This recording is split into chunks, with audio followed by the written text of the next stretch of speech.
வணக்கம் நண்பர்களே. இன்றைய அத்தியாயத்தில் திருக்கண்டியூர் அருள்மிகு காலத்திநாதர் ஆலயத்தினை பற்றி அறிவோம். இக்கோவிலுக்கு வந்து காலத்திநாதரை வழிபட திருமண தடை, பிரம்மஹத்தி தோஷம், கலத்திர தோஷம், புத்திர தோஷம் போன்றவை நீங்கும் என்பது ஐதீகம்.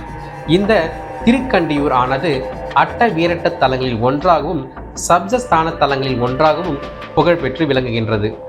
இது தஞ்சாவூரில் இருந்து திருவையாற்றுக்கு செல்லும் நெடுஞ்சாலையில் 11 கிலோமீட்டர் தொலைவில் உள்ளது. பிரம்மதேவனின் ஒரு தலையை கொய்த காரணத்தினால் இத்தலத்திற்கு கண்டனபுரம் என்றும், சதாதவ என்ற முனிவர் இத்தலத்தில் உள்ள வில்வ மரத்தின் காலத்திநாதரை கண்டு வழிபட்டதால் ஆதி வில்வாரண்யம் என்றும், ஆணவம் அகன்ற பிரம்மன் இத்தலத்தில் உள்ள இறைவனை வழிபட்டு அருள் பெற்றதால் பிரம்மபுரி என்றும், இத்தலத்தில் சிவன், விஷ்ணு, பிரம்மன் ஆகிய மும்மூர்த்திகளுக்கும் கோயில் கொண்டுள்ளதால் மும்மூர்த்தி தலம் எனவும் பல்வேறு பெயர்களில் அழைக்கப்படுகின்றது. ஒரு முறை பிரம்மனுக்கும் விஷ்ணுவுக்கும் யார் முழுமுத கடவுள் என்ற விவாதம் ஏற்பட்டது. இவர்களுடைய ஐயத்தை போக்க சிவபெருமான் அடிமுடி காண இயலாத தீப்பிழம்பாய் காட்சியளித்தார். அத்தோற்றத்தை கண்ட திருமால் சிவனை வணங்க பிரம்மனோ அகந்தையாய் பேச சினம் கொண்ட சிவபெருமான் பிரம்மனின் 5வது தலையை கொய்தார். இதனால் பிரம்மனின் ஆணவம் அழிந்தது. இத்தலத்தில் இறைவன் பெயரானது அருள்மிகு பிரம்ம சகண்டீஸ்வரர் ஆவர். இக்கோவில் தல விருட்சமானது வில்வ மரமாகும்.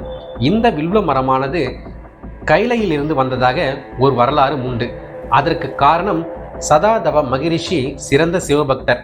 தன்னுடைய தவபலத்தால் காலையில் தனுஷ்கொடியிலும் உச்சி பொழுதில் கங்கையிலும் நீராடி மாலையில் காலத்தினாரை வழிபடுவதை வழக்கமாக கொண்டிருந்தார். இந்த மூன்றில் எது தவறினாலும் நான் தீக்கு எறியாவேன் என்று சூளுரைத்தவர். கடவுள் இவரை மட்டும் சோதிக்காமல் விடுவாரா என்ன? இறைவனின் திருவிளையாடலால் ஒரு நாள் காலத்திநாதரை தரிசிக்க செல்வது தடைபடுகின்றது.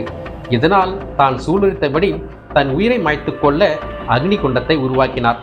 அவரது தீவிர பக்தியை கண்ட இறைவன் அக்னி குண்டத்திற்கு அருகே வில்வ மரத்தை தோற்றுவித்து அதில் காலத்திநாதனாக மகரிஷிக்கு காட்சி கொடுத்தார். வழக்கமாக சிவன் கோவிலில் அர்த்த மண்டபத்தின் நுழைவாயிலில் இருபுறமும் துவாரபாலகர்கள் இருப்பார்கள். ஆனால் இக்கோவிலில் அதற்கு பதிலாக அக்கமாலை ஏந்திய ஞானஸ்கந்தரும் தாமரை முட்டி ஏந்திய வீரஸ்கந்தரும் இருப்பது விசேஷமானது. இத்தலமானது சப்தஸ்தான தலங்களில் ஒன்றாக இருப்பதினால் அர்த்த மண்டப வாயிலுக்கு அருகே 7 லிங்கங்கள் உள்ளன. அது மட்டும் அல்லாமல் மகரிஷியின் உருவமும் அவர் வழிபட்ட லிங்கமும் உள்ளன. மற்ற கோவில்களைப் போல அல்லாமல் இக்கோவிலில் அர்த்தநாதீஸ்வரின் சிற்பமானது அற்புதமான கலை அம்சங்களை கொண்டுள்ளது.